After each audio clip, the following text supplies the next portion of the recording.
In a climate where it has never been more important for schools to make data-informed decisions, the Timetable Health Check by SchoolData takes your timetabling solutions file and generates an executive level summary almost instantly.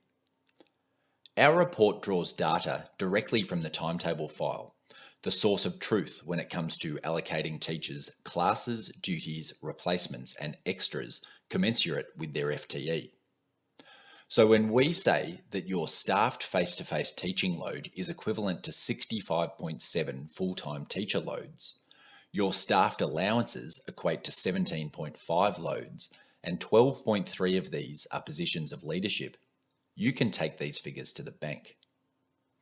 When we tell a school principal or business manager that they're spending roughly $1,400 per student on positions of leadership, the question on everyone's lips will be, how does this compare to like schools?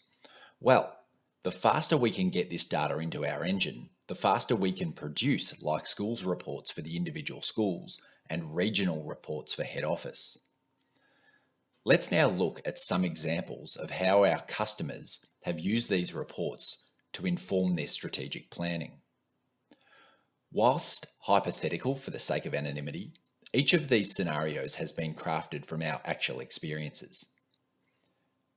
This report here tells us that SchoolData College has 4 different teachers in Year 12 Commerce subjects and 6 in Year 12 Science subjects.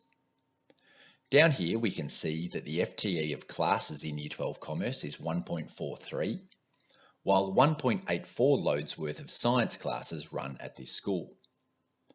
This means that on average, those 4 commerce teachers each take 0.36 FTE of a load worth of Year 12 commerce classes. This tells me that if a commerce teacher leaves, this school is going to be in a little bit of trouble. So how can this school use the report?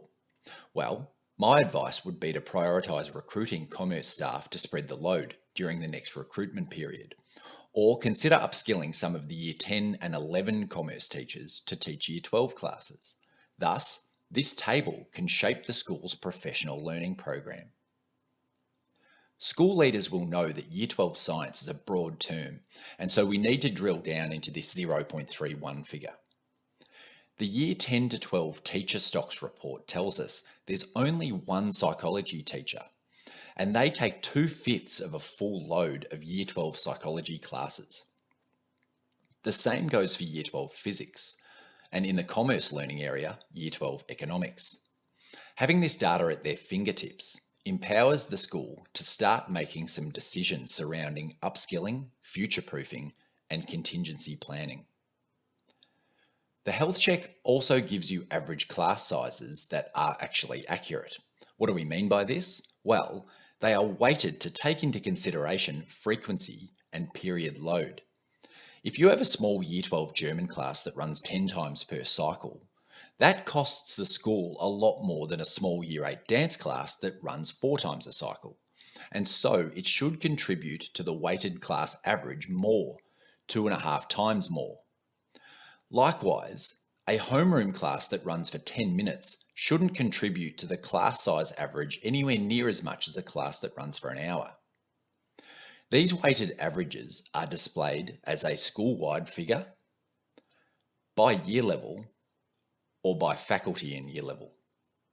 At SchoolData College, we can see that average class sizes in Year 11 and 12 LOTE are pretty small. And it's the same story in performing arts. Faced with this data, I'm sure curricular leaders would start planning their middle years recruitment strategy, or they might be faced with the prospect of combined classes across year levels, or perhaps with neighbouring schools. In design and tech, the numbers at Year 12 are small, but there's cause for optimism when looking at the Year 11 data. Imagine what this school could do when we build them a 3-year trend report. And imagine what discussions might take place in executive meetings when class size distribution data is presented. SchoolData College recently had the idea that the neighbouring primary school might come across once a week to use some classrooms as part of a transition program. The room usage tables were of enormous assistance when pinpointing the ideal day. At the same time, the business manager and principal were discussing the building plan. They wanted to know how often their specialist and generalist classrooms were being utilised. On request, we can drill down into any figure you see on the page, so you can only imagine how much more targeted a school's building plan could be when they make data-informed decisions.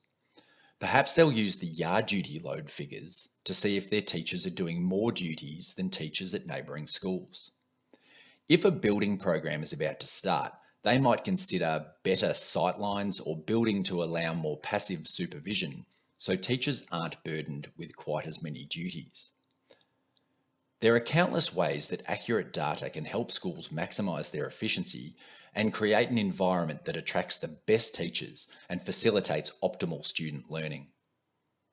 Data-informed decision-making has never been so easy, thanks to the Timetable Health Check by SchoolData.